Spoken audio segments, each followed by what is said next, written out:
Priorizar alguns textos.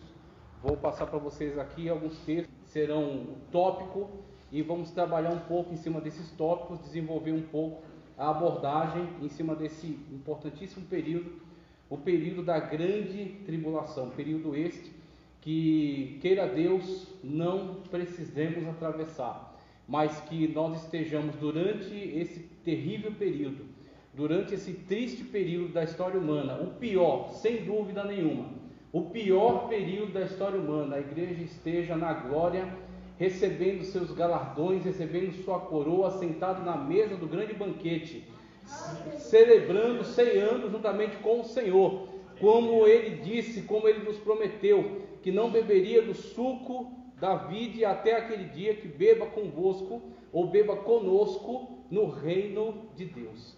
E assim nós temos a doce esperança, nós temos a poderosa esperança, e nós podemos caminhar com toda certeza, porque quem deu a garantia foi o Senhor Jesus Cristo.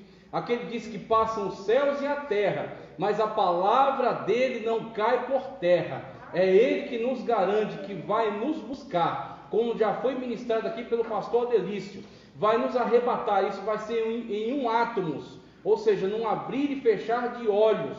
Nós seremos arrebatados dessa terra de sofrimento, seremos arrebatados dessa terra de dor e estaremos com o Senhor, seremos transformados. Aqueles que morreram já ressuscitarão e todos nós com corpos gloriosos nos encontraremos com o Senhor nos ares, para adentrar para as mansões celestiais. Maravilhosa esperança que temos nessa noite.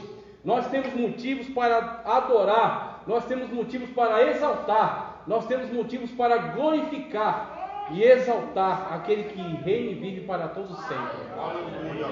É por isso que você deixou a sua casa, mesmo nesse frio, mesmo cansado do trabalho, e veio até aqui, esse lugar, adorar a majestade divina, aquele que te salvou, te resgatou, e aquele que vai te levar ao toque da última trombeta, como disse o apóstolo Paulo. Então, em determinado momento, nós seremos alegremente surpreendidos com o arrebatamento. Só que aqueles que não passarem por essa alegre surpresa, em semelhança às 10 virgens, sabendo que 5 eram prudentes e 5 eram loucas, 5 tinham azeite, e o azeite é símbolo do Espírito Santo, e você tem o Espírito Santo, você é templo e morada do Espírito Santo, Ele está em você, Ele se move em você, Ele alegra você, Ele renova você, Ele cura você, Ele fortalece você, Ele protege você, Ele resiste ao iníquo, para que a igreja continue caminhando sobre a face da terra, com a cabeça erguida, glorificando o nome do Senhor. O Espírito Santo é o azeite sobre a minha e sobre a sua vida. 5 tinham azeite, reserva, e 5 eram loucas, 5 eram imprudentes, 5 estavam brincando com Deus, 5 estavam brincando com a vida espiritual, e elas não tinham azeite reserva.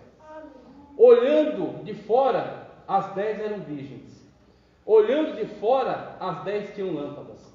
Assim como olhando de fora, para a igreja local, para a igreja institucional, para a igreja hall de membros, parecem ser todos salvos.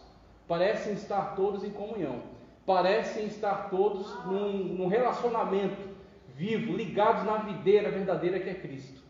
Mas eles sabem, aqueles que são verdadeiramente prudentes, e aqueles que estão com azeite, que é o Espírito Santo de Deus, e aqueles que não são prudentes. Mas nesta noite, esse tipo de oportunidade é para que o Espírito Santo ele impacte o seu coração, para que o Espírito Santo ele confronte a sua vida, para que você tenha um novo posicionamento diante de Deus, para que você tenha um novo compromisso diante de Deus, e para que você se acerte com Ele, porque o momento é já. O momento é agora. A qualquer momento vai raiar nas nuvens o nosso Senhor. E quando ouvisse a voz, aí vem o esposo. Aí vem o maravilhoso. Aí vem o príncipe da paz. Aí vem o Deus forte. Aí vem o Jesus de Nazaré. Aí vem aquele que nos salvou. Quando der o brado, não dá tempo de pedir perdão. Não dá tempo de se reconciliar, não dá tempo de buscar uma nova maneira de viver. Por isso que a sua oportunidade é no tempo chamado agora, no tempo chamado já. Esse tipo de mensagem é uma mensagem de conserto, é uma mensagem de renovo, é uma mensagem para que você se conscientize de que a qualquer momento nós seremos chamados para comparecer diante do Senhor, como diz o hino: o meu nome ouvirei Jesus chamar. Essa é a maravilhosa esperança. Então, quando olhamos para essa situação, nós temos o quadro ideal, que é aqueles que têm azeite, aqueles que têm o Espírito Santo de Deus na sua vida, aqueles que pagam o preço que for para que se mantenham dentro da comunhão com Cristo, que quer pedindo perdão, ou quer sendo perdoado, quer tendo que negar-se a si mesmo, quer tendo, como Cristo disse, que cortar na própria carne. Se teu olho te escandalizar, arranca. Se teu pé te escandalizar, corta. Se tua mão te escandalizar, arranca. É melhor entrar no céu defeituoso quanto ao seu corpo, do que com todos os membros você ir para o inferno. Então Cristo nos deu qual é a medida exata da nossa prioridade. Nossa prioridade é o céu. Nossa prioridade é o reino de Deus. Se eu vou ter um carro importado aqui ou não, é outra coisa. Se eu vou ter uma casa própria ou não, isso não faz diferença. Se eu tenho saúde ou não aqui nessa terra, isso é irrelevante. O mais importante é que eu chegue nas mansões celestiais. O mais importante é que eu entre no céu pela porta e eu seja recebido pelo Cordeiro de Deus de braços abertos, dizendo: vinde, ó benditos do meu Pai. Estevão partiu para a glória depois de uma grande pregação, depois de uma grande mensagem. Como? Apedrejado. Sendo terrivelmente apedrejado.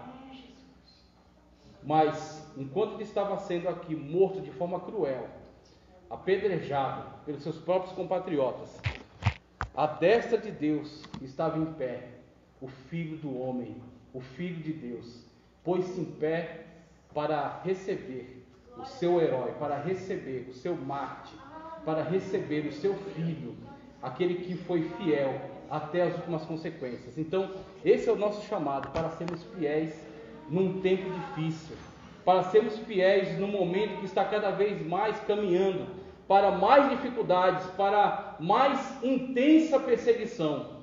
Nós estamos caminhando para um período que antecede o levante do grande governo do anticristo.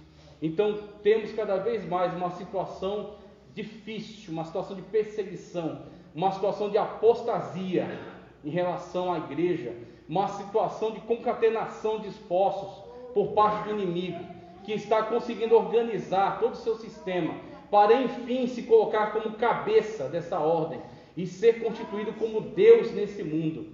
Então nós temos visto a multiplicação de sinais que nos apontam acerca do levante desse governo. Eu quero fazer uma leitura aqui inicial de um documento importante da nossa igreja, e aí eu já vou partir para leituras bíblicas. A declaração de fé da Assembleia de Deus diz o seguinte acerca de grande tribulação: a grande tribulação durará 7 anos. Durará 7 anos.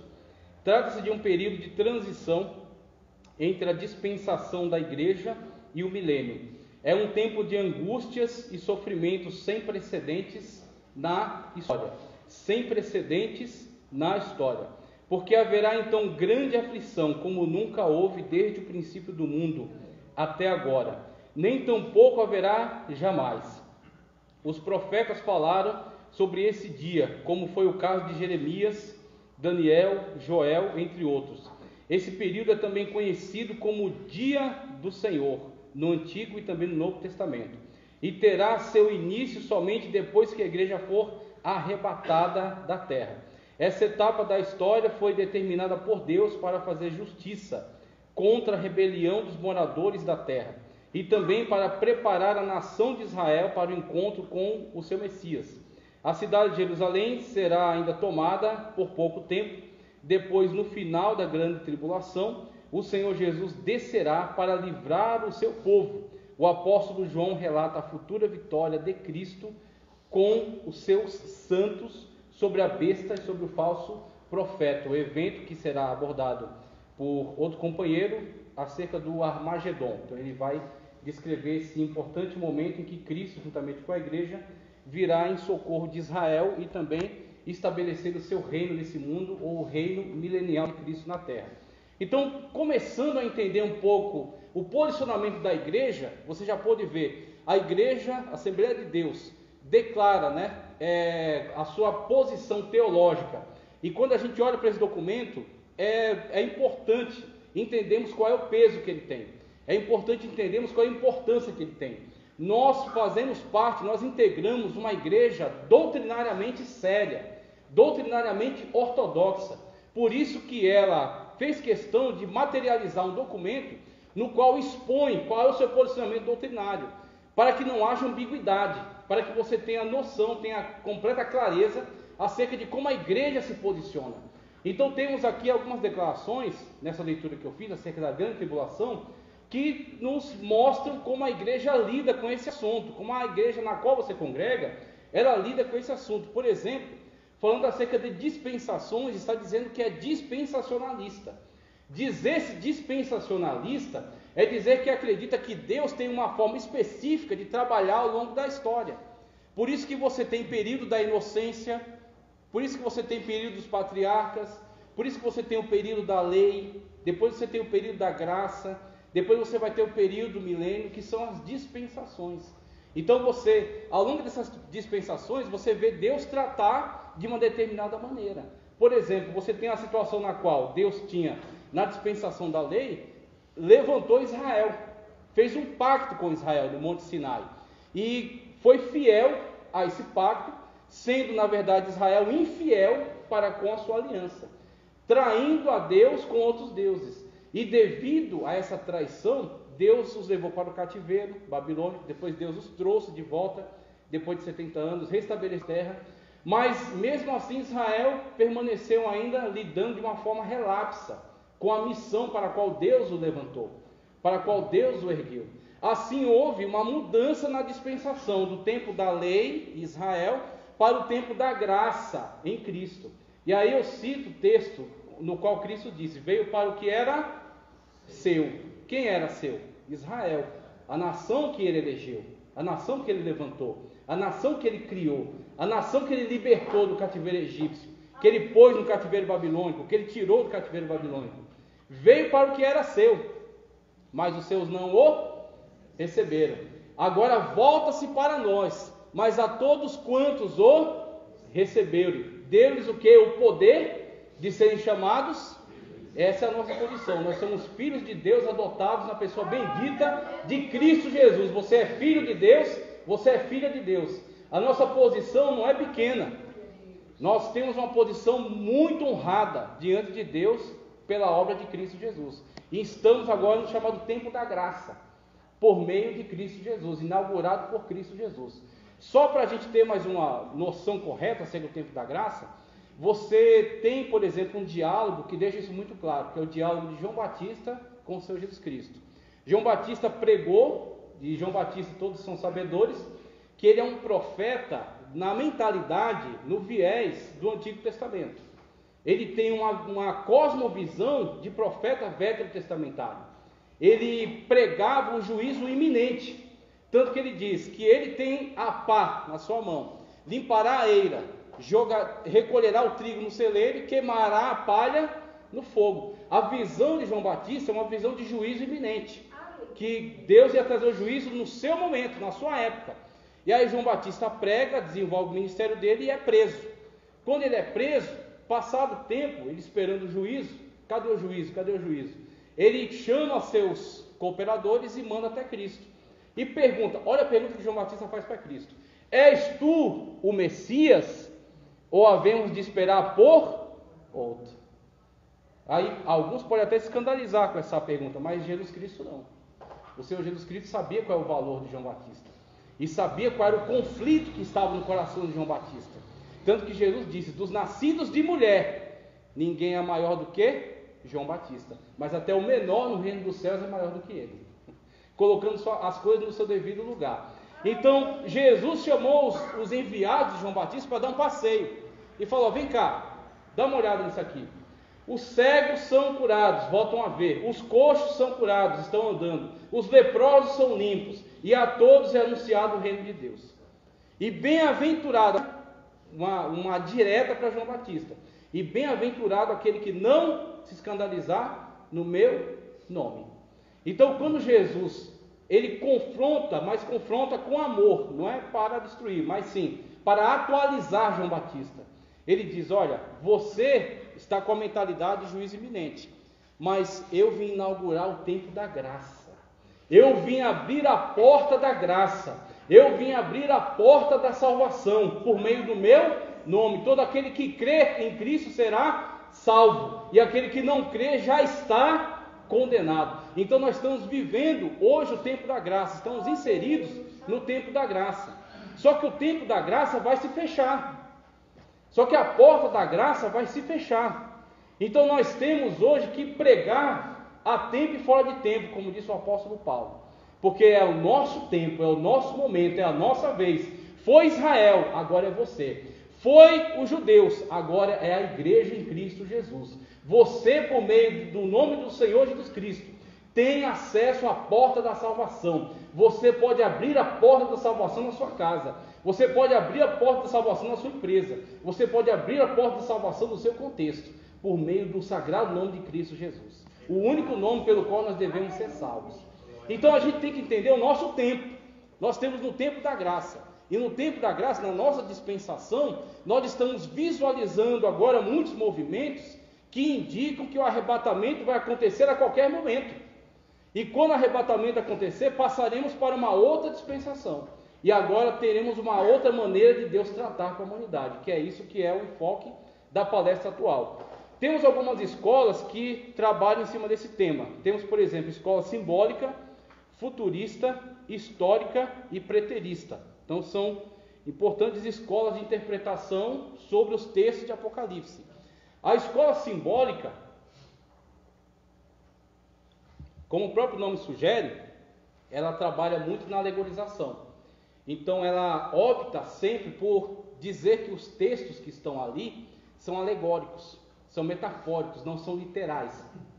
Ela não tem com isso o objetivo de destruir a Sagrada Escritura, mas é uma opção interpretativa. O problema dessa opção é que você não pode alegorizar a Bíblia do jeito que você quiser. Você não pode sair pegando textos bíblicos, por exemplo, alguns dizem que o milênio não é literal. Só que a Bíblia Sagrada diz e prova que o milênio é literal, por causa dos termos empregados com relação ao milênio. Então eu não tenho a liberdade, quando a gente olha para a questão da reforma, o que a reforma trouxe foi uma livre análise. Todos têm o direito de ter a Sagrada Escritura na sua mão e fazer uma análise. Só que a interpretação não é livre, a interpretação tem regra. Regras de hermenêutica, regras de exegese. Então, a Bíblia Sagrada ela tem sempre prioridade sobre a forma interpretativa que deve ser adotada. Se a linguagem empregada é literal, eu preciso entender literal. Se ela indica para mim figuras metafóricas, figuras alegóricas, eu entendo que ela já está me indicando alegorias. A gente vai ver algumas alegorias e alguns textos literais. Então a escola simbólica, para facilitar a sua vida, ela sai alegorizando tudo. A escola futurista é a qual nós estamos enquadrados. Por que futurista? Porque nós entendemos que o Apocalipse, não só o Apocalipse, mas diversos textos da Sagrada Escritura, de cunho escatológico, estão para o futuro. O escatos mesmo, escatologia, escatos é tudo, logia é estudo, estudo de coisas futuras. Então se a Bíblia me indica que esses acontecimentos são futuros, eu, submetido à Sagrada Escritura, tá certo? Eu respeitando a Sagrada Escritura, eu entendo que esses acontecimentos virão para o futuro, estão sendo indicados, apontados para um próximo futuro. Dentro da linha futurista, você tem pré, mid e pós-tribulacionismo. Então, futurista, por quê? Enxerga que os acontecimentos escatológicos são futuros. Agora, dentro dessa linha futurista, você tem subdivisões. Pré-tribulacionismo, entende que a igreja não passa pela tribulação, antes disso, ela é arrebatada. Mid-tribulacionismo, diz que a igreja vai até o meio da tribulação. Pós-tribulacionismo, indica que a igreja passa pelo período de tribulação. Agora, eu não posso fundamentar esses posicionamentos sem um texto bíblico. Então é isso que a gente vai ver, por que a igreja ela se posiciona de uma forma futurista, pré-tribulacionista, pré-milenista. Ela entende que o milênio é futuro, ela entende que é pré-tribulacional, ou seja, ela antes da tribulação será tirada da terra, será arrebatada, tá ok? Diferentemente das outras escolas. Ainda tem escola histórica e preterista. A escola histórica diz que o Apocalipse ele está se cumprindo ao longo da história. A única coisa que vai sobrar para o futuro é juízo final, que todas as demais abordagens estão se cumprindo ao longo da história. E a escola preterista diz que na verdade o Apocalipse ele é uma linguagem codificada que João empregou por causa da perseguição do Império Romano e que tudo aquilo diz respeito ao passado. Ele diz que tudo aquilo que está em Apocalipse já se cumpriu, aconteceu na época da perseguição de Roma à igreja cristã. Então só para você entender que quando você ouve uma pessoa falando no rádio, na TV, ou um livro que você adquire, você tem que buscar conhecer qual é o método interpretativo daquele autor, qual é o pressuposto dele, qual é a filosofia que ele segue, se ele é simbolista, se ele é futurista, se ele é histórico ou se ele é preterista, para você saber por que ele está se declarando dessa forma, tá? Então, somente essa breve explicação, para a gente passar aqui para outras abordagens. Eu quero ver com você o seguinte, deixa eu passar aqui, que eu coloquei mais conteúdo do que precisava, e deixei disponível lá. Então o PDF está lá, e o PDF está disponível para todo mundo. Tem uma abordagem geral, desde arrebatamento até grande tribulação, reino milenial. Vamos lá, vamos começar a abrir a Bíblia aí. Abre Apocalipse 6:2 para mim, por favor. Apocalipse 6:2. Apocalipse, capítulo 6, versículo 12. Toda honra, toda glória, todo louvor ao nome do Senhor Jesus Cristo, o único digno de honra, de glória, de adoração. A Ele toda honra, todo louvor. Ele é digno. E graças a Ele estamos aqui hoje aprendendo da Sua palavra, aprendendo da Sagrada Escritura. Apocalipse 6:2. Temos aí o texto que diz: E olhei, e eis um cavalo branco, e o que estava sentado sobre ele tinha um arco, e foi-lhe dado uma coroa, e saiu vitorioso e para vencer. Na continuidade você vai ver a descrição dos outros selos que estão sendo abertos. Então a gente vai aos poucos desenrolando aí todas essas abordagens. Mas a única coisa que eu quero frisar, em Apocalipse nós temos algumas estruturas que precisam ser entendidas. Então você tem a chamada linguagem parentética. O que é essa palavra? Linguagem parentética. Ele segue um fluxo da narrativa, ele vai cronologicamente, daqui a pouco ele dá uma pausa e dentro desse parêntese ele faz recapitulações. Então o Apocalipse é meio que uma caixa dentro de outra caixa. Assim você vê, aqui em Apocalipse 6:2 está nos falando do surgimento do anticristo. Está nos falando do selo que foi aberto, o primeiro selo, e é liberado o cavalo branco com o cavaleiro. Presta atenção na linguagem. Foi-lhe dado um arco e uma coroa. Em momento nenhum da Sagrada Escritura você vai ver Jesus associado a arco, tá certo? E também você não vê nenhuma linguagem dizendo acerca de alguém dando a Cristo, mas sim dele conquistando. Então, em outro momento, nós vamos ter uma abordagem descrevendo Cristo no cavalo branco, mas não é nesse momento. Nesse momento, você tem Cristo abrindo os selos. Qual é, antes desse texto que você está lendo, Apocalipse capítulo 5, você tem um texto que chama de culto celeste. No capítulo 4, João, antes disso, do 1 até o 3, Cristo encontra-se com João na ilha de Patmos. No capítulo 4, João passa a ter agora um vislumbre do escatos, um vislumbre do futuro. Quando ele diz: eis que vejo uma porta no céu e uma voz que me diz: vem e vê. O que estava sendo apresentado a João, apóstolo, naquela situação? Como se fosse, eu vou falar de numa linguagem metafórica aqui, tá? Como se fosse um teatro, como se fosse uma representação visual das coisas que iam de vir. Porque tudo aquilo que estava sendo mostrado para ele não estava acontecendo naquele momento, mas estava sendo apresentado para ele algo que aconteceria no futuro, algo que seria visto por nós no futuro. Por exemplo, quando Jesus Cristo mostra para João, e João nos descreve dessa maneira: e mandou que lhe fizesse uma imagem, e deu vida à imagem, para que falasse, e fez com que adorassem a besta todos aqueles que receberam o sinal. Olha que linguagem extraordinária que João está empregando para nos descrever. E sempre que ele tenta nos descrever algo da sua visão, ele diz, é semelhante a. Esse é semelhante a, ele está dizendo, eu não tenho condições de dar uma descrição exata. Por quê? Porque aquilo que ele estava vendo não era do tempo dele, era do tempo futuro, era do nosso tempo.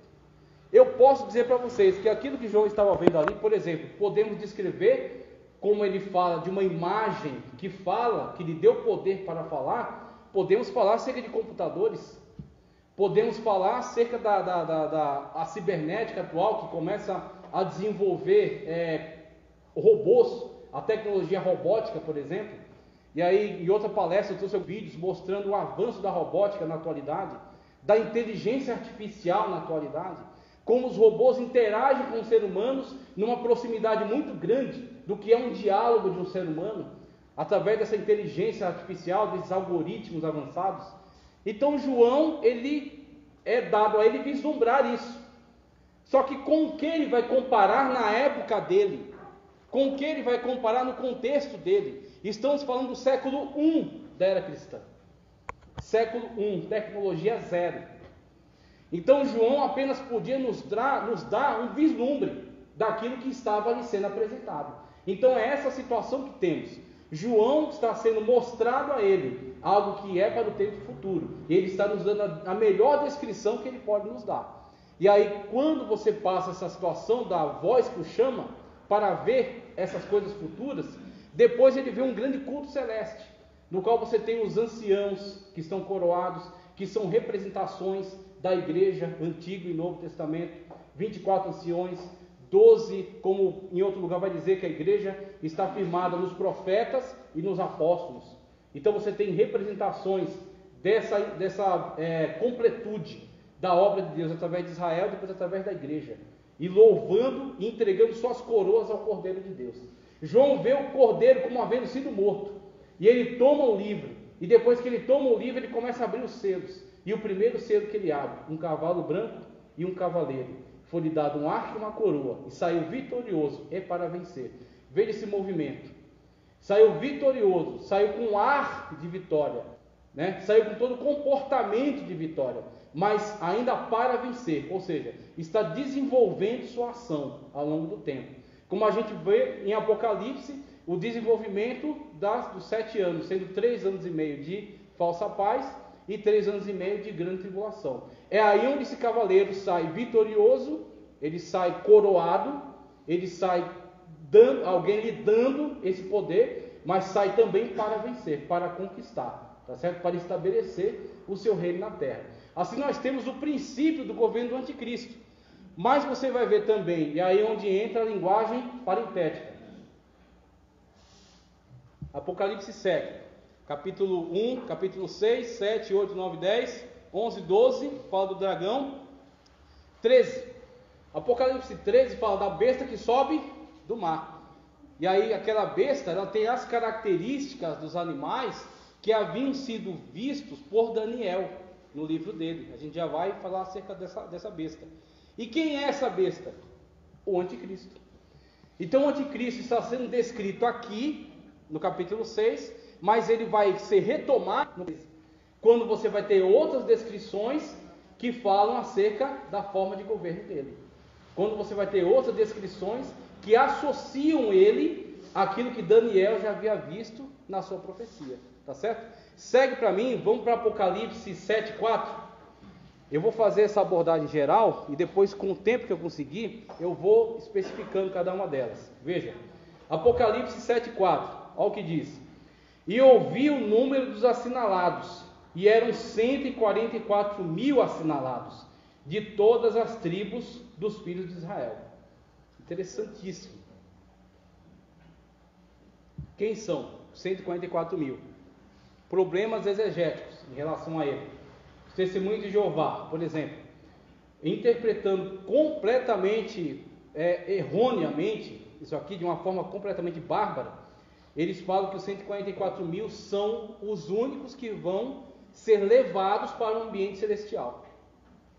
Então quer dizer, o céu é menor do que certos estádios de futebol, a partir dessa visão deturpada, essa visão incorreta, né? Então, quando você olha para essa situação, você necessita se subordinar ao texto. E o texto nos dá outros indícios para nós termos um norte sobre com o que Cristo está tratando aqui. Nós temos, quando fala acerca dos 144 mil, nos dá descrição acerca das tribos, por exemplo, de onde virão esses que vão ser alinhados nos 144 mil. Dentre as tribos que foram ali citadas, eu desafio você a encontrar algum representante da tribo de Dan. Não há ninguém da tribo de Dan representado aí dentre esses 144 mil israelitas, conforme o texto. Nós temos uma abordagem fundamentalista, nós priorizamos o texto. Se o texto nos diz que são 144 mil israelitas, assim são. Não é alegórico, o texto não indica para mim uma alegoria. O texto indica para mim uma descrição. E diz, são 144 mil, vem de todas as tribos de Israel, menos Dan. Dan não é encontrado aí. E aí fica para nós somente como uma observação.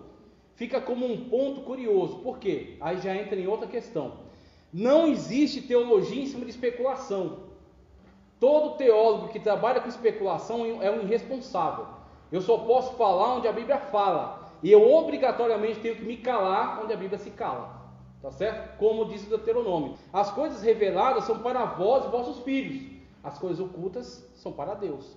Então Deus, Ele oculta certas coisas. Deus, Ele lança um véu sobre certas verdades, que só vão ser vislumbradas naquele tempo. Por exemplo, mais à frente, quando descreve um anjo que coloca seu pé sobre a terra e sobre o mar, e dá um livrinho para João, no ato em que ele entrega esse livro, 7 trovões aparecem, relampeiam no céu, e João diz que esses trovões tinham vozes, e essas vozes davam descrições, e ele foi registrar. Quando ele foi registrar, uma voz do céu disse: não faças tal, não registre. Então aquilo é um segredo de Deus, que está apontado ali como tendo sido ouvido por João, mas foi vedado para nós. Então existem certas verdades bíblicas que não são vedadas. E o teólogo não pode trabalhar em cima de especulação. Então, nós deixamos aqui uma observação. Dos 144 mil, a tribo de Dan não está mencionada. Se você retornar lá em Gênesis, na bênção de Jacó, ele dá a bênção sobre os seus filhos, sobre Judá, sobre Rúben, sobre os filhos dele. Observe a bênção que ele dá sobre Dan. A bênção de Dan, ele diz: Dan é uma serpente na beira da estrada, que abocanha a pata do cavalo, fazendo cair o seu cavaleiro. E é interessante que você, olhando para a história de Israel, depois quando você vai para o contexto já do livro de Samuel e o livro de Reis, tá certo? O livro de Juízes, Samuel e Reis, o comportamento da tribo de Dan. A tribo de Dan foi a primeira a se apegar de forma coletiva à idolatria, que constituiu para si um ídolo, a parte da adoração ao Deus verdadeiro no tabernáculo e depois no templo. Então, todos esses indícios, eles nos constroem uma hipótese. Pode ser que o anticristo tenha origem nos remanescentes da tribo de Dan. Dá para eu afirmar isso com doutrina? Não. Por quê? Não tem subsídio, mas tem indícios.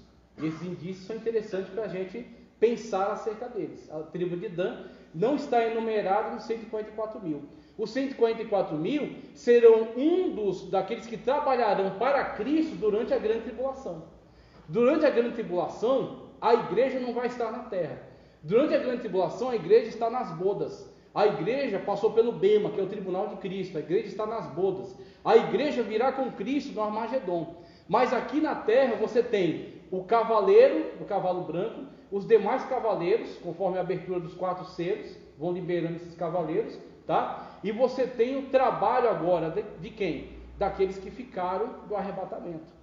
Aqueles que, como as virgens imprudentes, não tinham azeite, não tinham comunhão com Cristo, não estavam atentos ao chamado. e ficaram. E agora vão ter que resistir à ação do anticristo, que vai impor o seu sinal, que vai impor o chamado 666, ok? Conforme é descrito em Apocalipse 13. Então Apocalipse 6 e Apocalipse 13 estão conectados, ambos estão falando acerca de como vai se comportar o anticristo. Vamos seguir. Nós temos aqui os 144 mil que vão trabalhar para Cristo nessa época. Nós temos aqueles que ficaram do arrebatamento, que tem que resistir, não aceitar a imposição do sinal. Nós temos os anjos que vão proclamar o evangelho do reino. Nós temos as duas testemunhas que vão profetizar, depois vão ser mortas, vão ser ressuscitadas e vão ser levadas para o céu. Então nós temos um trabalho intenso durante o período de tribulação. O Senhor Jesus continuará salvando nessa época, continuará operando nessa época, e o Espírito Santo continuará também operando salvação nessa época, porque ninguém pode ser salvo se não for pela ação do convencimento do Espírito Santo. Então nós temos algumas situações que precisamos entender corretamente. A igreja não está, mas o Senhor Jesus Cristo continua sendo Deus, o Senhor Jesus Cristo continua sendo Salvador, e o Espírito Santo continua operando salvação e convencimento do pecado, da justiça e do juízo, convencendo, por exemplo, através dessa mensagem proclamada pelos 144 mil, proclamada pelos anjos que pregam o evangelho do reino e proclamada pelas duas testemunhas. Não aceitem o sinal. Aqueles que aceitarem o sinal estarão perdidos. Não aceitem o sinal.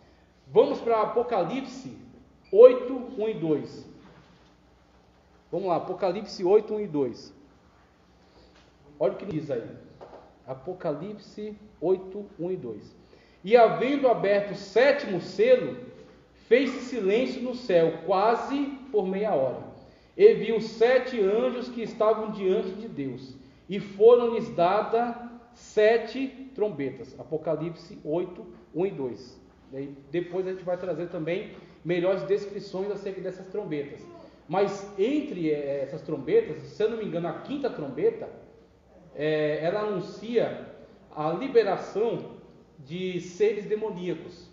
Então do abismo sobe uma fumaça, e da fumaça saem seres demoníacos, que vão especificamente atormentar aqueles que receberam o sinal. E aí um texto muito curioso, que levanta muitas perguntas, é acerca daqueles que clamarão pela morte, mas a morte fugirá deles. E eu já vi alguns se perdendo nessa leitura, dizendo que durante toda a grande tribulação não haverá morte. Isso é um engano. Aquele texto que descreve essa trombeta, se não me engano é a 5ª trombeta, ele diz claramente, durante 5 meses. Durante 5 meses. Então, dentre essas descrições, nós vemos muito o juízo pesado da mão de Deus. O juízo pesado da mão de Deus sobre aqueles que recebem um sinal.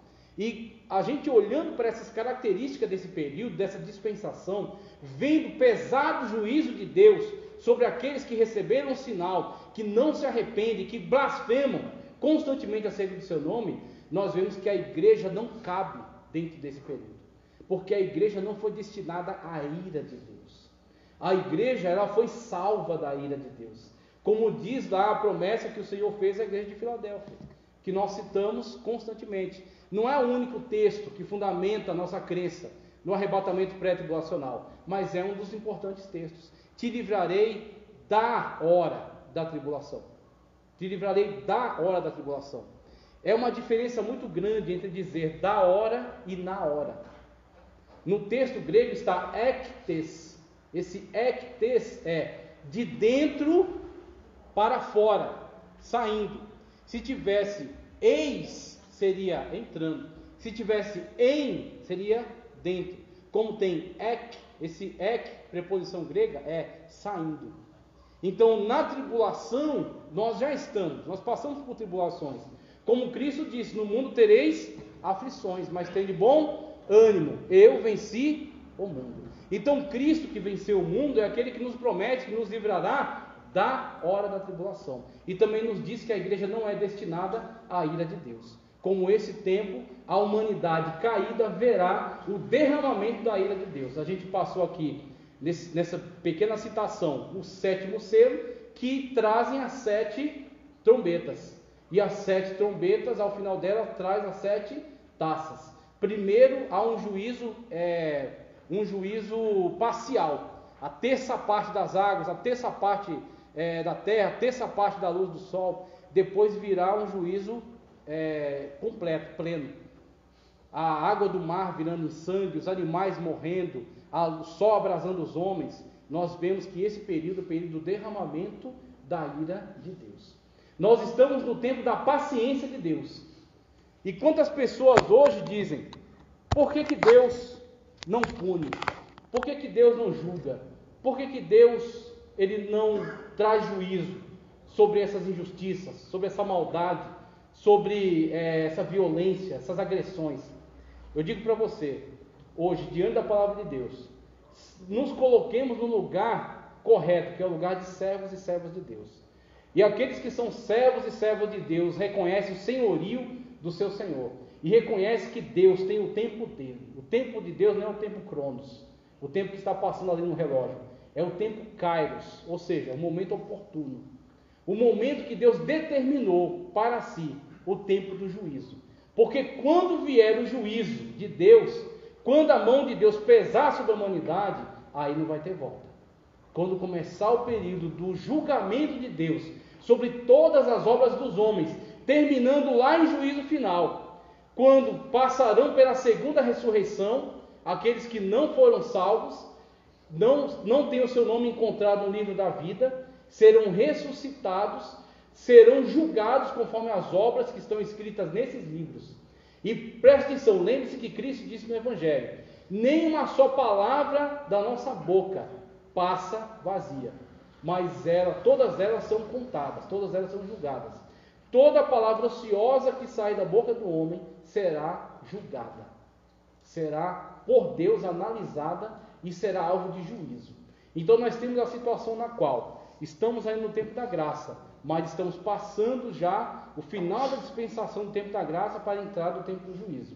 E quando vier o tempo do juízo, aí sim, como Cristo descreveu, haverá choro e haverá ranger de dentes. É necessário fazermos tudo, primeiro, por nossa vida, como o apóstolo Paulo diz, cuidando para que pregando aos outros eu não seja achado em falta. Cadê a chamada, uma vez salvo, salvo para sempre? Se o próprio Paulo disse: eu tenho que cuidar para que pregando aos outros não seja eu mesmo achado em falta. Cuida de ti mesmo, como ele disse para Timóteo, e da sã doutrina. E não somente isso, cuida dos demais, em arrancar pessoas desse terrível juízo que virá, conforme diz aqui as Sagradas Escrituras. Vamos caminhar mais? Tem muita coisa pela frente aqui, vamos ver se o tempo vai dar. Vamos lá, vamos caminhar mais. Apocalipse, abre para mim 11:2. Eu vou ler 11:2 e 11:5 de Apocalipse. Olha só o que diz: e deixa o átrio que está fora do templo, que são as... Deixa eu aumentar aqui a minha letra, que está pequena. Deixa aqui, eu não vou conseguir ler. Pronto, agora eu vou conseguir. E deixa o átrio que está fora do templo, e não meças, porque foi dado às nações, e pisarão a cidade santa por 42 meses. Apocalipse 11:2. Agora 11:5. E darei poder às minhas testemunhas, e profetizarão por 1260 dias. 1260 dias, vestidas de pano de saco. Toda a linguagem de Apocalipse, tanto quando ele emprega os 1260 dias, quanto quando ele emprega a contagem em meses, né? As duas contagens, 42 meses ou 1260 dias, todos eles vão darem 3 anos e meio. Todos eles contados, somados, são os 3 anos e meio. Então o Apocalipse ele se baseia nessa estrutura de tempo. Então quando olhamos para essa estrutura que ele nos indica, nós não podemos desrespeitar a cronologia do livro, não podemos desrespeitar a organização dos eventos, que é o que temos visto em algumas escolas, por exemplo, a escola pós-tribulacionista, que é uma escola que lança mão de muitas alegorizações. A escola amilenista, por exemplo, os presbiterianos adotam uma linha amilenista. Eles dizem: não existe milênio literal. O milênio Ele é Cristo assentado no trono, reinando sobre a igreja que já está na terra. E aí, o que eles estão esperando é juízo final apenas. Eles dizem, todas as demais descrições são alegóricas. Nós temos amilenistas, ou seja, essa partícula A nega o milênio, ou seja, não milênio literal, milênio é alegórico. O milênio deles já tem mais de 2000 anos de história, que é o tempo da igreja. Então eles dizem, o milênio não é literal, é alegórico. Os pós-milenistas também dizem, o milênio já está sendo vivido. Nós já estamos no milênio, e Cristo quando vier, não é para fundar um milênio de 1000 anos, que vai durar 1000 anos, mas é para encerrar o milênio que já está acontecendo. Então nós temos duas linhas alegorizantes da interpretação. Nós temos, por exemplo, os pós-tribulacionistas, que também entram por esse caminho de alegorização. Mas eu não posso alegorizar a bel prazer. Eu não posso alegorizar aquilo que a Escritura me descreve com precisão. Então a Escritura diz, aqui nesse texto, olha, quando João vê a imagem, quando João vê a revelação de um anjo com uma cana. Essa cana é de onde tira a palavra cânon. Cânon é a medida dos textos revelados. Então, cânon, ou cana, é a medida.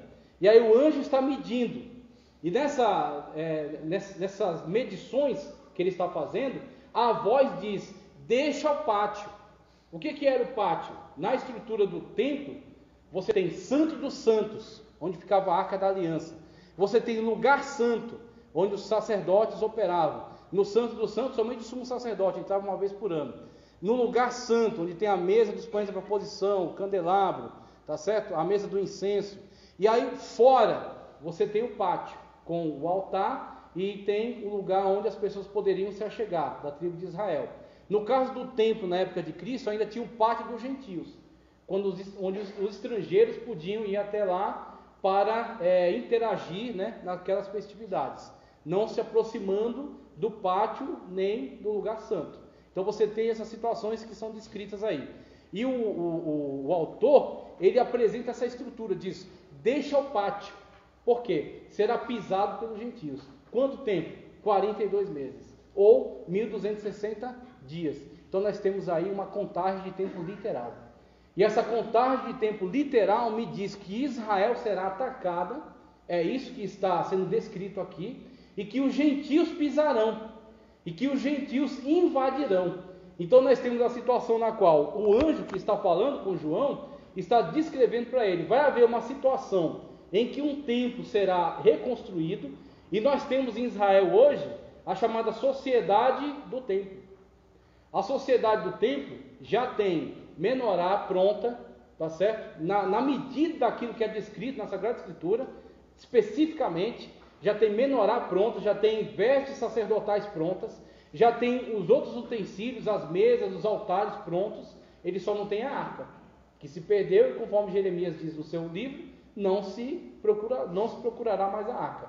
Então eles não têm a arca, mas eles têm quase todas as peças e aguardam a oportunidade de receber o local para a reconstrução do templo. Eles têm tudo pronto para iniciar a obra. Eles só não podem iniciar por causa do chamado Domo da Rocha.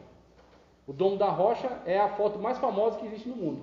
Quando você vê alguma foto de Israel, você vê lá uma construção azul, parece um losango, uma coisa assim, com uma cúpula amarela. Alguns chamam de Mesquita de Omar, mas é incorreto. A Mesquita de Omar está ao lado daquilo ali. Aquilo ali é o chamado Domo da Rocha. Ali você tem uma pedra preta, onde a crença islâmica diz que Maomé subiu ao céu naquela pedra. Então, para eles, aquele lugar é sagrado. É um lugar muito sagrado. Então, para arrancar esse lugar dos islâmicos, dos muçulmanos, hoje seria muito custoso. Ia custar uma guerra. Então você tem Israel, uma nação poderosa, uma nação rica, uma nação belicamente preparada, que não tem condições, dentro do seu quintal, encavado no centro da sua cidade, não tem condições de tomar posse daquele pequeno terreno para reconstruir o seu próprio templo, mesmo transferindo sua capital para Jerusalém. E isso é um mistério de Deus. Por quê? Porque isso vai ser um grande trunfo, isso vai ser uma grande jogada nas mãos daquele que vai se levantar, conforme anunciado em Apocalipse 6:2, o anticristo. Essa estratégia do anticristo já foi usada. Toda a estratégia que ele vai aplicar já foi testada ao longo da história. Por exemplo, essa. Quando você tem na Sagrada Escritura os evangelhos descrevendo quem era o rei da Judéia na época de Cristo, ele chamava-se Herodes. Herodes é chamado de Idumeu, ou seja, os seus ascendentes são os edomitas. E Herodes, devido às suas alianças com os monarcas romanos, ele foi colocado como rei na Judéia. Ele administrava aquela região. Só que isso para os judeus era detestável. Os judeus, eles tinham um verdadeiro ódio mortal por Herodes. O que Herodes fez para ganhar o coração dos judeus, para adoçar eles? Herodes pegou aquela construção que foi realizada na época de Esdras, tá certo? Daquele templo que foi reconstruído na época de Esdras, e que as pessoas da época já se queixavam de que não tinha a mesma glória do templo na época de Salomão. Os mais velhos que haviam visto o templo de Salomão, haviam ido para o cativeiro e haviam retornado no pós-exílio, sabiam que aquele templo que havia sido reconstruído estava aquém daquele templo que foi construído na época de Salomão. Então você tinha essa situação, que era uma situação triste, chata para eles. O que Herodes fez? Herodes fez a grande jogada política. Ele, instruído pelos sacerdotes, instruído pelos fariseus da época, ele seguiu a cartilha direitinho, consagrando aqueles que iam trabalhar naquela obra, realizando aquelas obras respeitando o sábado e tudo mais. Ele reconstruiu, ele não só melhorou, embelezou, ele reconstruiu o templo com as melhores pedras da época, com o melhor material da época, uma construção que ficou magnífica. Ficou tão magnífica que os próprios discípulos estavam estupefatos com ela. Tanto que quando, em determinado momento, eles chamaram Jesus para observar aquelas pedras. Falaram: Senhor, olha só que pedras. E aí quando eles elogiam para Jesus aquela construção, Jesus rebate com uma afirmação que com certeza deixou eles com a espinha gelada. Disse: vedes nessa construção, essas pedras, não ficará pedra sobre pedra que não seja derribada. E na verdade eu posso derrubar e reconstruir esse templo em 3 dias. Então primeiro ele falou acerca do próprio templo, que seria derrubado. E isso se cumpriu em 70 da era cristã. E depois ele falou acerca de si mesmo, que entregou sua vida na cruz do Calvário, como ele disse: a minha vida ninguém a toma, eu a dou. Tenho o poder de dá-la e tomá-la de volta. Ao templo que era ele mesmo, que foi entregue na cruz do Calvário, que foi colocado no sepulcro. Mas como diz o salmista, o sepulcro não pode deter, ele não pode ver a corrupção. Então ele ressuscitou, ele entregou para a destruição, mas ele também ressuscitou ao 3º dia.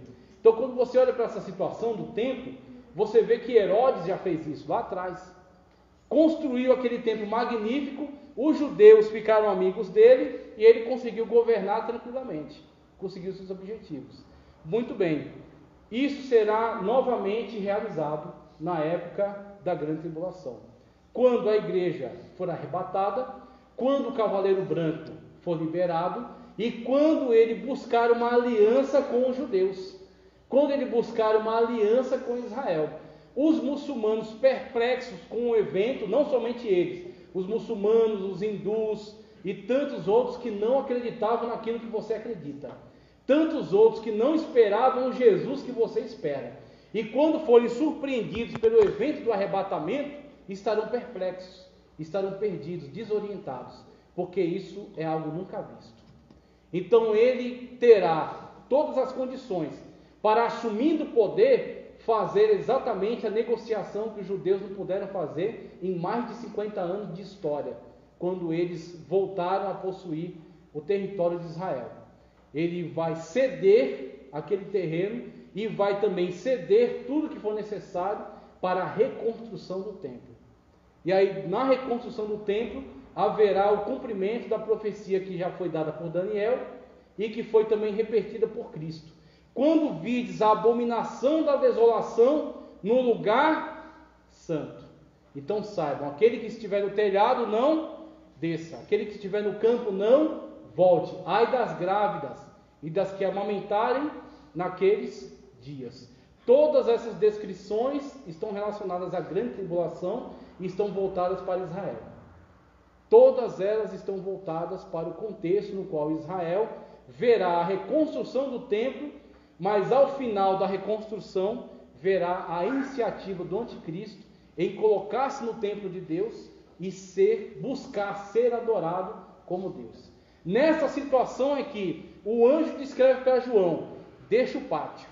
Por quê?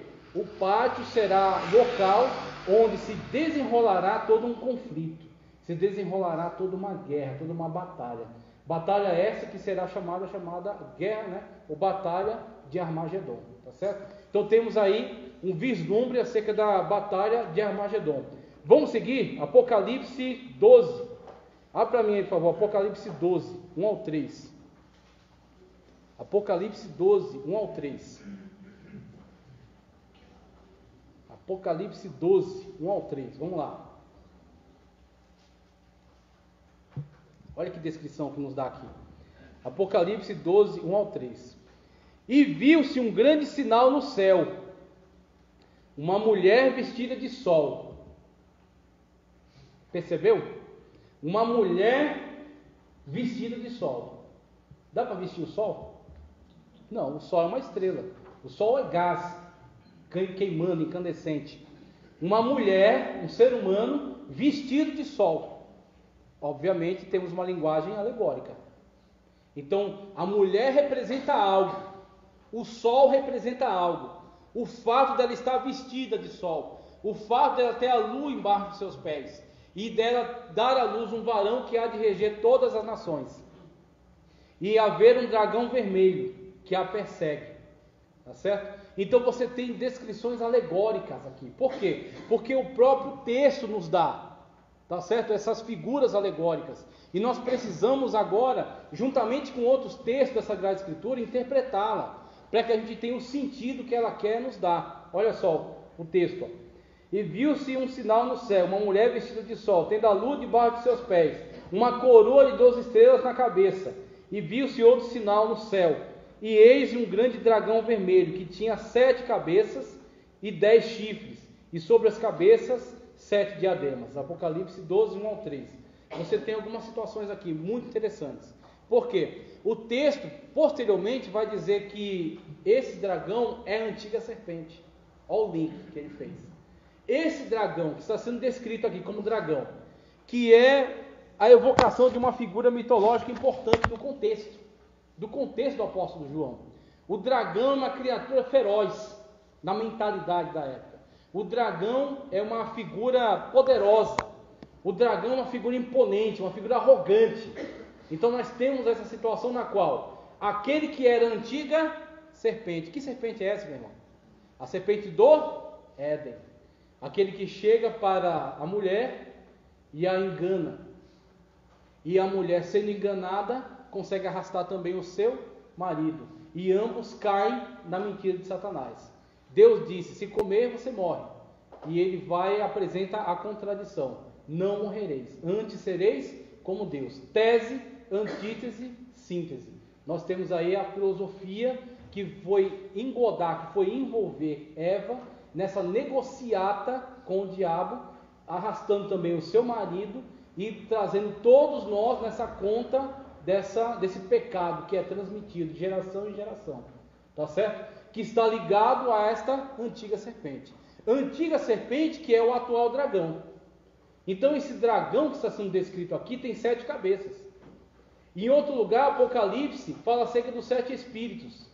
Mas também, quando você olha para a criação, fala acerca dos 7 dias. E quando Deus criou o 7º dia, descansou, estava completa a sua obra. Então o número 7, ele nos diz algo, nos fala de completude. Algo que é 7 está pleno, está completo, tá certo? O dragão, que é a antiga serpente, tem 7 cabeças, ou seja, cabeça, poder, governo. Tem 7 cabeças, tem todo o governo. Governo sobre o quê? Sobre a terra. Governo sobre esta humanidade. Governo sobre esse sistema. E quem ele persegue? Ele persegue essa mulher vestida de sol, com a lua embaixo de seus pés, e que dá a luz a um varão que há de reger as nações com vara de ferro. Quando você olha para essa imagem que ele constrói, você tem, em resumo, a história tanto da redenção quanto da perseguição do maligno para com aqueles que são eleitos de Deus. Então, alguns já disseram: essa mulher é Maria. E aí nós temos a situação na qual Isso seria uma exceção das mais absurdas na Bíblia. Maria cumpriu seu ministério quando deu à luz o Senhor Jesus Cristo. Ali termina seu ministério. Outros dizem, essa mulher é a igreja, só que seria uma inversão. Por quê? Quem deu à luz a igreja, quem deu origem, vamos colocar dessa maneira, a igreja foi Cristo. E não a igreja deu origem a Cristo. Foi Cristo que deu origem à igreja. Então seria uma inversão. Quando olhamos para essa situação, a melhor descrição que cabe aqui é Israel. Por quê? Porque Jesus Cristo, como ele disse para a mulher samaritana, a salvação vem dos judeus. Falando acerca do quê? Falando acerca do Messias que veio para o que era seu.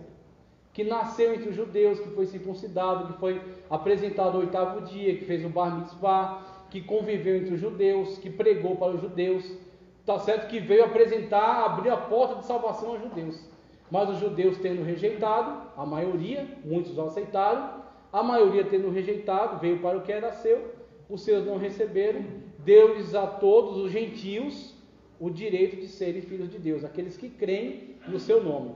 Nós somos chamados por Paulo de jambuzeiro enxertado na videira, que é a nossa situação devido à graça de Cristo. Então Israel é a mulher, está vestido de sol porque é a glória de Deus que está sobre ele, tá certo? É a representatividade do Israel de Deus. Tem a lua embaixo de seus pés e dá a luz a um varão que há de reger todas as nações, Jesus Cristo, que veio de Israel. E aí o dragão a persegue e é-lhe dado asas e ela voa para o deserto. Nós temos a situação na qual Israel, no período tribulacional, será duramente perseguido pelo dragão, que em outro lugar vai dizer, o dragão que foi lançado dos céus e com a sua cauda arrastou a terça parte das estrelas. Ainda nesse texto dessa descrição. Então, inclusive, um clamor que diz, ai de vós da terra, porque Satanás, ou seja, o dragão desceu até vós, e sabe que o seu tempo é curto. Nós temos aqui, nesse trecho de Apocalipse 12, uma virada de chave. Uma virada de chave. Entre o período de falsa paz, no qual o anticristo está fazendo negociações com Israel, tá certo? Como Herodes fez na época dele, está prometendo períodos de paz para aqueles que aceitam sua marca, aqueles que aceitam seu sinal, aqueles que participam do seu governo. O governo do anticristo está sendo organizado agora. O governo do anticristo está sendo organizado enquanto nós estamos aqui falando. Você tem percebido a mudança nas épocas, como Cristo disse para os saduceus? Vocês, quando o céu está rubro, você diz, vai haver chuva. Quando o céu está de outro jeito, vai haver bom tempo. Vós sabeis discernir o movimento das épocas e não sabeis analisar a mudança do tempo? Da mesma forma como Jesus falou para eles, também fala para nós. Será que nós estamos atentos às mudanças que estão ocorrendo à nossa volta? Nós estamos atentos à apostasia que está acontecendo nas igrejas? Nós estamos atentos à multiplicação do pecado? Como Paulo nos descreve, homens irreconciliáveis, amantes de si mesmos. Nós temos visto a multiplicação, e não somente a multiplicação, o pecado sendo honrado, o pecado sendo colocado como um comportamento aceitável. Você tem observado, por exemplo, que o papel moeda tem cada vez mais desaparecido? Eu, por exemplo, estou aqui sem nenhuma moeda no bolso, só com cartão. E se eu perder meu cartão, eu ainda tenho como usar o Pix, um aplicativo totalmente eletrônico instalado no meu celular. Você tem percebido essa mudança? Você tem percebido estudos que têm sido feitos sobre implantação de microchips que serão colocados subcutaneamente na pele e que terão toda a tecnologia para movimentar contas financeiramente, aonde quer que você esteja? Você tem percebido, por exemplo, que através da pandemia que se desencadeou, e eu não vou aqui ficar fazendo especulação sobre guerra química, ou qualquer tipo de coisa, né, dessa linha mais conspiracionista, mas eu digo para vocês, aquilo que você vê no jornal, sem fazer nenhum esforço, você tem visto que com a pandemia os governos têm tido muito mais força para impor comportamento? leis constitucionais, como por exemplo o sagrado direito de ir e vir, que é garantido na Constituição. Constituição é mais do que lei. Constituição está acima da lei. Mas mesmo assim, devido ao grande pretexto da pandemia, o governo teve o poder de tirar de você o direito de ir e vir. Poder de fechar empresas, fechar igrejas, dizer se você pode ir ou se você não pode. Se você pode se movimentar ou se você deve ficar parado. Com isso você tem um fortalecimento do Estado. O Estado consegue agora impor comportamento. O Estado consegue limitar a sua ação. E com a liberação dos outros selos, você vai ter, por exemplo, o cavaleiro preto, o cavaleiro vermelho, o cavaleiro amarelo, tá certo? Que vão controlar a alimentação. Em certo lugar vai dizer, não desperdice o trigo ou o vinho. Por quê? Escassez de alimentos. Por quê? Controle governamental. E quem terá acesso então a esses alimentos? Quem terá acesso então a essas benesses? Quem terá acesso então a esse sistema? Aquele que aceitar a implantação do chip, a implantação da marca, a implantação do sistema. Então, as coisas estão sendo movimentadas, estão sendo construídas para quê? Quando Jesus Cristo arrancar a igreja, quando aquele que detém o iníquo não mais deter, ele tenha tudo pronto para o seu exercício, ele tenha tudo pronto para o seu governo. É isso que estamos observando constantemente. A grande tribulação, ela é construída já. A grande tribulação é construída agora. Ela fica toda pronta. Para quê? Para que quando aquele que detém o iníquo não mais deter, ela possa ser exercida rapidamente. Então é isso que nós temos que estar atentos, a essas mudanças que ocorrem ao nosso redor. Por quê? Porque quanto mais a gente observa isso, mais certeza nós temos. Jesus Cristo está às portas. A qualquer momento vai raiar nas nuvens e nós seremos levados para junto dele.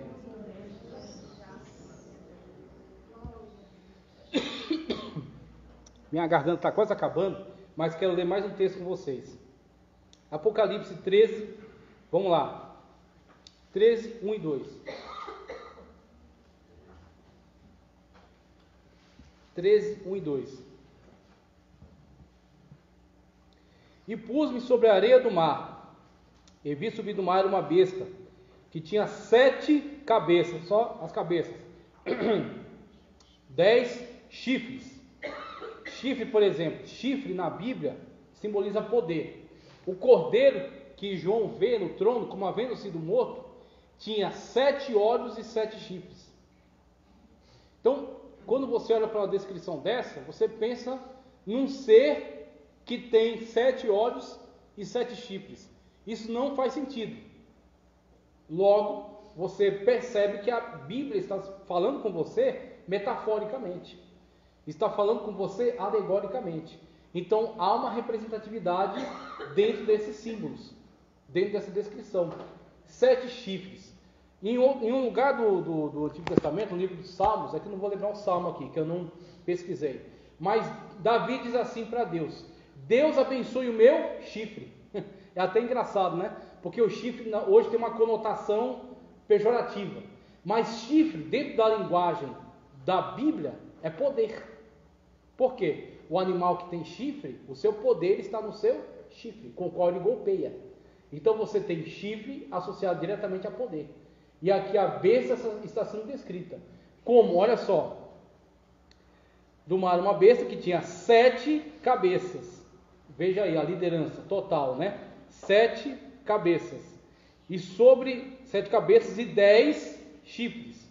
E sobre os chifres 10 diademas. E sobre as cabeças um nome de blasfêmia. E a besta que vi era semelhante ao leopardo, e os seus pés como os de urso, e a sua boca como de leão.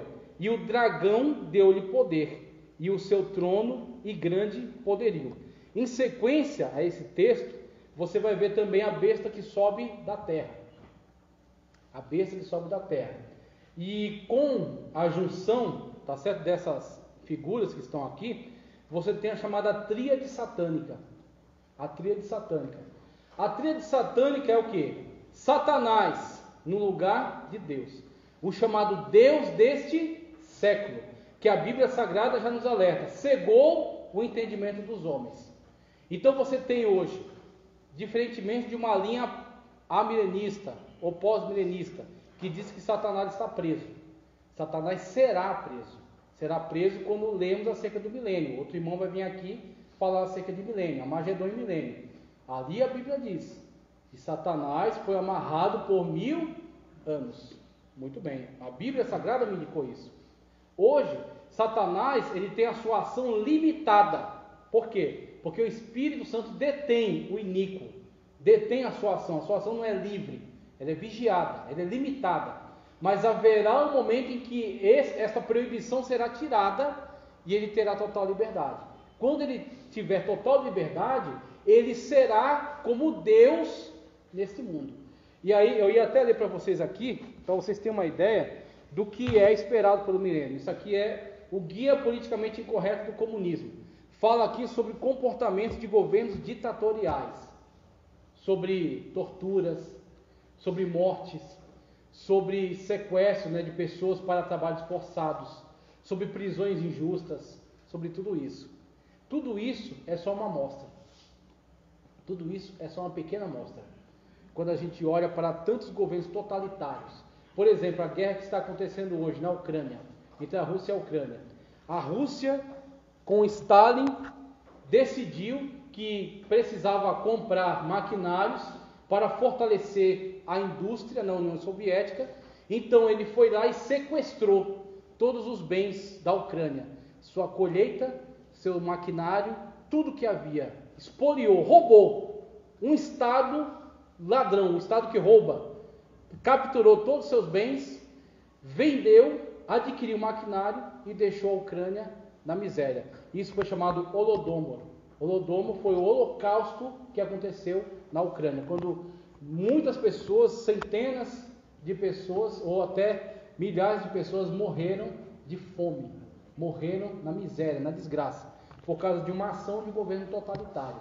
Um governo totalitário humano e um governo totalitário demoníaco, um governo totalitário satânico. Por isso que alguns, para zombar, falam acerca, olha, os pré-tribulacionistas pregam que haverá uma segunda chance. Olha, eu não seria louco de afirmar para você tal besteira, acerca de uma segunda chance. Eu digo para você, haverá salvação durante a grande tribulação? Sim, haverá. O quinto selo mostra para mim as almas daqueles que estavam embaixo do trono e clamavam a Deus por justiça. São os mártires da grande tribulação. Haverá salvação? Sim, haverá. Mas salvação durante a grande tribulação é você ser capturado por esse governo totalitário, você ser levado para uma prisão e ver diante de você seu filho ser torturado, sua filha ser torturada, ou sua esposa, ou você ser torturado para que a sua família negue a Cristo, como os romanos já fizeram, como nazistas já fizeram, como comunistas já fizeram. Isso já foi repetido ao longo da história, através de governos humanos. E o que fará um governo demoníaco, um governo satânico, diabólico? O anticristo que vai agir sobre a eficácia de Satanás. Satanás será como Deus desse mundo, através da figura do dragão, tá certo? Que desceu à terra. O anticristo, que é a besta que sobe do mar, e aquele que ficará como que no lugar do Espírito Santo, que é a besta que sobe da terra, que vai promover uma adoração ao anticristo, uma nova religião universal, que está sendo construída também hoje já, através do ecumenismo, através do sincretismo, através do Conselho Mundial da ONU para as Religiões, que promove a ressurreição de religiões pagãs que estão no foco da ação hoje, com espaço na mídia, tá ok? Com alta divulgação através de filmes e desenhos animados, a mentalidade das pessoas sendo incentivada a aceitar bruxas como algo bom, aceitar figuras, fantasmas de seres que morreram e que vagam hoje como espíritos benéficos. Tudo isso é paganismo sendo injetado na mentalidade das crianças. Então você tem hoje o mundo se preparando para essa grande ação. E aqueles que ficarem terão que resistir. E como conseguirão resistir se não estiverem prontos para o arrebatamento? Essa é a grande questão. Então eu encerro aqui, porque o tempo já foi, já se esgotou, mas a ascensão do anticristo através de Apocalipse 13, e a gente poderia continuar aqui falando acerca da queda de Babilônia, por exemplo, com Apocalipse 18, tá ok? E encerrar com a vinda do Senhor no Armagedon em Apocalipse 19. Mas isso aqui a gente vai deixar disponível para vocês, tanto material, quanto a gente pode gravar depois, uma aula mais tranquila, que sem dúvida vai ter mais de 2 horas, tá certo? Para poder trazer explicações sobre cada um desses pontos aqui. Mas somente até aqui já foi um despertamento. É tempo de nós nos apegarmos com o Senhor. É tempo de nós termos azeite em reserva. É tempo de nós estarmos alertas, estarmos atentos, para que quando o brado soar, para que quando Jesus Cristo chamar, nós sejamos prontos para subir no arrebatamento. Certo? Eu agradeço a oportunidade em nome de Jesus.